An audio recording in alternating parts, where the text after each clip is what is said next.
na vida. Que menstruou? Ele menstruou. Ele botou um montinho também. Ele que foi das férias. Aquilo ali é ketchup. Ai, eu sou pior ainda. Foca. Ele colocou ketchup, imagina as formigas. No Tico, ele botou ketchup no Tico. Vamos falar sobre a tecnologia. Oh, grande assunto. Não vamos falar sobre tecnologia, porque tecnologia é uma coisa chata e ninguém quer saber disso na oitava série. Lá no ensino médio,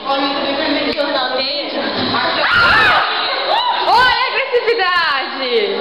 vamos falar sobre violência. Ironia. Ironia diz aquilo que você não quer ouvir. Não, peraí, como é que é ironia?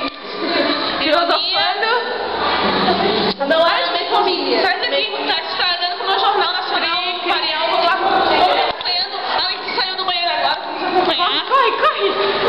Pra ficar o repórter.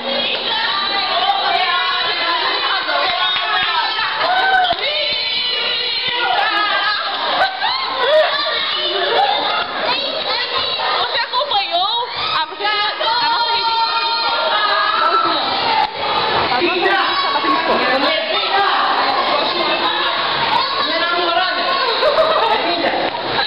Leonardo tentando cantar a professora.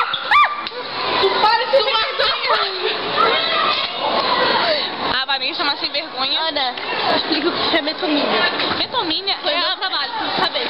Tem que saber. fala sobre o que não quer dizer. É tipo uma coisa. O sol É tipo assim, nada a ver. É tipo assim, uma coisa que não se explica direito. É uma coisa entendeu? que nem eu sei, na real. Os bastidores. Já Cara, tá muito gravar, né? Não? frio. Tu não tá com frio? Eu tô frio. Não. Letícia já passa bem. E